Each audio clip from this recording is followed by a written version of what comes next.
about these Lou threes? They just seem to be such momentum turners sometimes in the course of a game. Yeah, he's a big shot maker. His confidence never wavers. He steps into every shot like he's made his last 5. And that's why he's become the shooter he's become. He's confident, he works hard, he trusts his work. Let's talk about Chet tonight. His activity he had on both ends of the floor, taking it from coast to coast, and everything he did defensively. Yeah, he was really good. Nothing that we haven't seen before. Like you said, he was active on both ends, really aggressive offensively, downhill, playing through contact. His size was a problem. His versatility was a problem. It was typical Chet Holmgren. Ended up winning by 16, but it's kind of a scrappy physical game for you guys. How important do you feel like these games are late in the season where you guys haven't had many of these games like that for the whole season? Yeah, every game is an opportunity to learn and get better. And no matter what it looks like, we try to get those 2 things out of the game, so it's a win or a loss. And I always say, like, every game's gonna look different. Every game's gonna present us different challenges. It's how we go about them. And being able to adapt on the fly and come out on the winning side of challenges is a good habit to create. I think Chet had 9 total points the last 2 games that you guys had in the first 7 minutes tonight. Is there just more of an emphasis to get him ball, get him going, or is it kind of just all within the flow of the offense? Yeah, all within the flow. He's a really good player, so like him struggling, we don't ever worry about it. Him having slow nights, we don't ever worry about. He'll get back to himself. Like he works hard. He knows what it takes every night. And some nights you're gonna have bad nights, and that's just what comes with the game.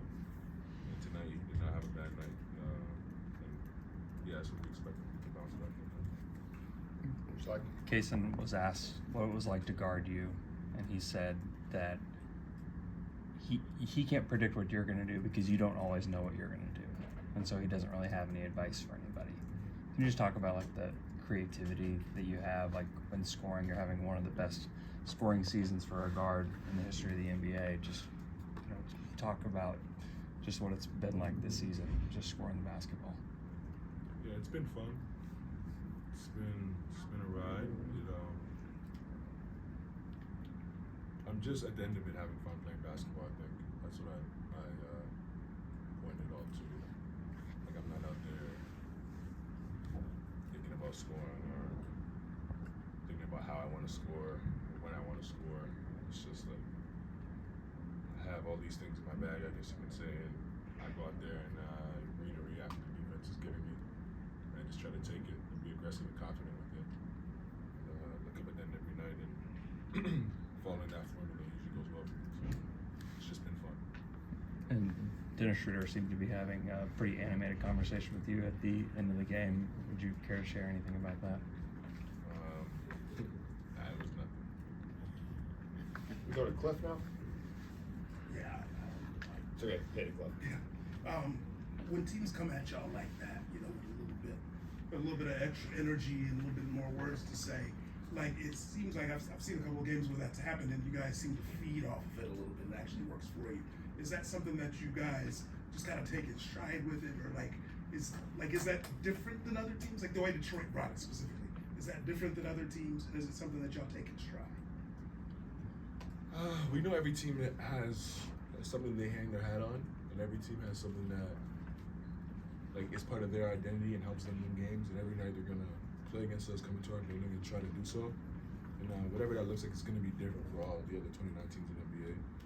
And our job every night and our goal every night is to counteract that with imposing our will and our, I guess, identity on the game.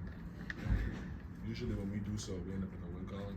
And that's what it's about. Like no matter who comes in there or what comes in there, like it's about us being ourselves, and that's what we focus on. Has that picked up all the wins you guys have as the season's gone along? Say again, sir? Has that picked up in terms of teams coming at you? I mean, as you pile up all these wins as a team? No, I haven't noticed any different. Teams will always try to do whatever it takes to win, so do we. You guys had some pretty good, I guess I call them haymakers the first quarter. You came out really aggressive, but they hung with you. That's kind of surprised you a little bit. They were able to hang take away shots from you in the first quarter? Not at all. They're a good team. Their record says so. They've been playing well. They're gonna be in the playoffs. Like, with that comes a team that's resilient, a team that takes punches and throws punches. That's usually how your record ends up like that. So we didn't come in here and think that they couldn't play with us. We know that any night in the NBA you can get beat if you don't play a full 48-minute game. So no, it didn't surprise us at all. Casey last season was more of a play finisher offensively, where he'd get most of his points off cuts or just spot ups. This year, it seems like you guys are using it a lot more as a creator and initiator role. Where have you seen the most growth from him this offensively? Yeah, he's taking crazy strides. Like his feel for the game, his aggressiveness, his understanding, and he's always had tools. But I think him like figuring out like when to pick his spots, and then just being willing to fail, like being willing to try stuff out there, and at the end of the day being aggressive. And it helps the rest of us because when we're all out there and all 5 guys are aggressive and all 5 guys are a threat at all times, it's hard to guard. And you can't guard a certain way, or you can't give a guy extra attention as much as you like because of that. Yeah, Casey's helped with that for sure this year. Joshua? Shay, listen to a recent podcast, Gil's Arena, with your dad talking about influences or players that had influences on you growing up, and Allen Iverson was a big part of that. I'm curious, how did that come together? Were you watching highlights of his game? Did you watch full games? Like, how did that come together in the sense of him having such a profound influence on your game growing up? My dad was a big fan, so his games were always on TV. When he came to Toronto, we always went. And honestly, I think like in that era, every kid's favorite player was Allen Iverson. How he played the game, his swag on and off the court. I'm not the only kid that loved AI.